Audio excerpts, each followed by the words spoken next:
भगवान मेरी रक्षा कीजिए, क्रोध आया, हे भगवान मेरी रक्षा कीजिए, मुझे संभालिए। तो असफल असरण हो जाना ही शरणागति की पुष्टता है। जब तक अपने में बल होता है कोई, तब तक शुद्ध शरणागति नहीं होती। जब अपने को सुनेरी मैंने निर्बल के बलराम, जिस समय हमें लगता है कि मैं पूर्ण असफल हूं, मेरे में कोई सामर्थ्य नहीं, तो रोना आता है और रोकर हम भगवान को पुकारते हैं, हे करुणा सिंधु भगवान, मैं तो असफल हूं, अगर आप कृपा करो तो मैं इन विकारों से मुक्त होकर आपकी शुद्ध भक्ति को प्राप्त कर सकूं। नाथ मेरे में सामर्थ्य नहीं कि मैं इन विकारों पर विजय प्राप्त करके आपकी तरफ चल सकूं। गोस्वामी तुलसीदास जी कहते हैं, हौ हारेव कर जतन विविध विधि अतिशय प्रबल अजय, तुलसीदास बस होए तवै जब प्रभु प्रेरक बरजय। हे प्रभु, आप काम क्रोध को प्रेरणा देते हैं, हमारे मन को प्रेरणा देते हैं, सारी लीला आपकी चल रही, आप इनको रोक दो और हमें अपने चरणों की तरफ आने दो। असफलता में निराशा नहीं आनी चाहिए, असफलता में आशा जुड़नी चाहिए और भगवान से, मैं तो किसी योग्य नहीं, लेकिन आप सर्व सामर्थ्यशाली हैं, आपकी एक कृपा कोर से मेरा सब कुछ बन जाएगा। मेरे बनाए ना बनेगी कोटि कल्प लो, आपके बनाए बनेगी पल पाव में, पल के चौथाई हिस्से में आपकी कृपा कोर से बन जाएगा। नाथ आपने बहुत पतितों को पावन किया है, मुझे जैसे अधम को भी पावन कीजिए। ये अंदर से भावना आ जाती है तो हमारी सफलता का योग बन जाता है। हमें निराश नहीं होना, हमें उदास नहीं होना, हमें हताश नहीं होना, अपने कर्तव्य पर कदम आगे बढ़ाते रहना है। फिसल जाए तो फिर खड़े होकर के चल, ये परमार्थ का मार्ग है, इसमें हारना नहीं, इसमें निराश नहीं होना। हम अविनाशी के बच्चे हैं, एक न एक दिन परम पद को प्राप्त करके रहेंगे। आज अगर हम परास्त हो रहे हैं तो हम रुकेंगे नहीं, हम 100 बार गिरेंगे तो 101 बार खड़े होकर फिर परमार्थ पे चलेंगे, तो कभी न कभी भगवान हमें विजय दिला ही देंगे। हमारी कमजोरियां हमें गिराती रहती हैं महाराज। हमारी कमजोरियां हैं, लेकिन हमारे प्रभु तो बहुत बलशाली है ना, तो उधर दृष्टि रखो, अपनी तरफ दृष्टि क्यों रखो? जब अपने को पता है अपने से नहीं संभलने वाला, तो ऐसे चलो, गिरोगे नहीं, ऐसे चलोगे कभी नहीं गिरोगे। आज तक जितने भी ऊंचाई पर चढ़े वो ऐसे चढ़े हैं, जो भगवान की शरण में हुए। सनकादि ब्रह्म ज्ञानी है, लेकिन हर समय हरि शरणम हरि शरणम हरि शरणम जपते रहते हैं। जो भगवान का नाम जप करता है, भगवान का स्मरण करता है, अपने को असमर्थ दिखता है, वही तो परम पद का अधिकारी होता है, वही तो भगवान का कृपा पात्र बनता है। यही दरबार दीन को आदर रीत सदा चली आई। जो अपने को किसी योग्य नहीं समझते वही सर्व योग्य हो जाते हैं, जो अपने को कुछ योग्य समझते हैं वो भ्रष्ट हो जाते हैं, क्योंकि अभिमान नाश का कारण बनता है, पतन का कारण बनता है। मेरे सारे काम बिल्कुल आखिरी तक पहुंच कर रुक जाते हैं महाराज जी, ऐसा क्यों होता है इन परिस्थितियों में?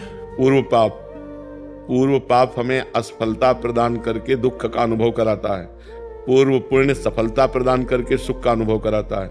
अब उन पूर्व पापों को नष्ट करने के लिए तप करो, भजन करो, व्रत रहो।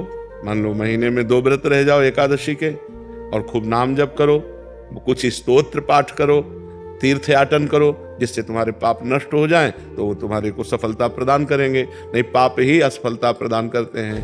सब कोई सोचता है, सब कोई कामना करता है, लेकिन सबकी कामनाएं थोड़ी पूर्ण होती हैं। और नाम जप करो, भगवान से चित्त जोड़ो, तो हम आपसे सही कहते हैं।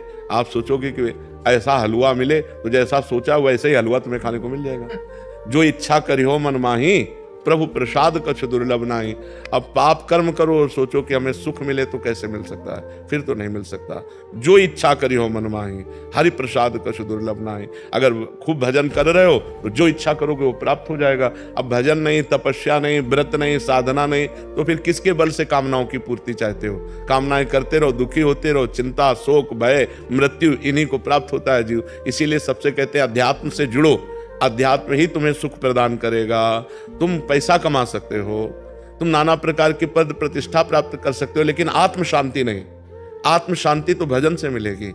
आप गरीब हो लेकिन धर्म से चलते हो, प्रसन्न हो, इससे बढ़िया जीवन क्या है? आप धनी हो, वासनाओं का भूत चढ़ा हुआ है, भोगों में पागल हो, अशांत हो, चिंतित हो, दुखी हो, इससे बड़ा नर्क क्या है?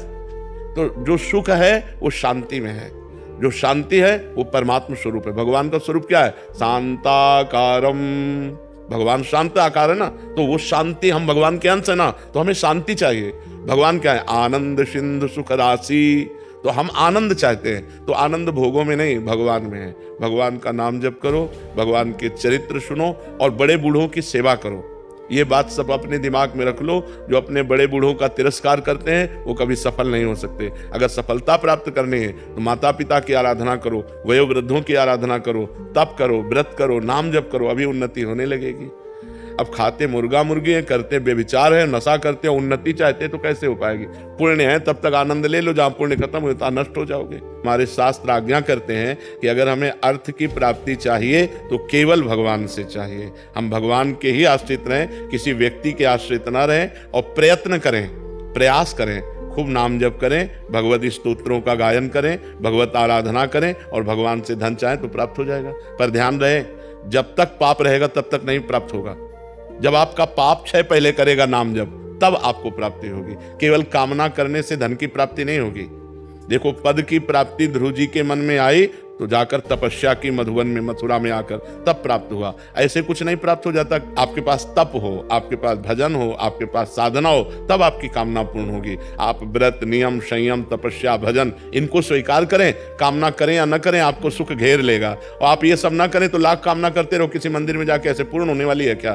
कभी तुक्का लग जाए पुण्य का तो बात अलग की बात है, न कि नहीं ऐसे पूर्ण होने वाली नहीं। बकाया जरूरी है हमारी आवश्यकताओं की पूर्ति के लिए हम अपने भगवान से प्रार्थना करें और साधन करें, नाम जप करें, व्रत करें, स्तोत्रों का पाठ करें, तो भगवान कृपा करेंगे, हमारी कामना पूर्ण हो जाएगी।